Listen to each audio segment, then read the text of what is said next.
Kocak bendahara kelas di Lampung bagi deodoran ke siswa saat panas ekstrim demi kelancaran belajar. Akibat cuaca panas ekstrim, seorang bendahara kelas di salah satu SMA Bukit Kemuning, Lampung Utara, bagikan deodoran gratis untuk para siswa. Inisiatif tersebut dilakukan sang bendahara untuk menghindari bau badan para siswa yang dikhawatirkan bisa mengganggu proses belajar mengajar. Aksi bendahara itu viral di TikTok usai diunggah oleh akun @cute_0148 pada Jumat 27 Oktober lalu.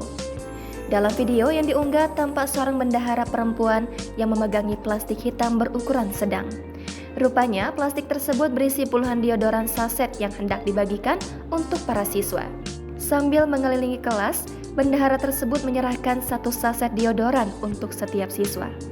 Pembagian deodoran gratis itu pun disambut antusias oleh para siswa lainnya. Sembari tersenyum, mereka memegangi deodoran yang baru saja didapat, lalu memamerkannya ke arah kamera.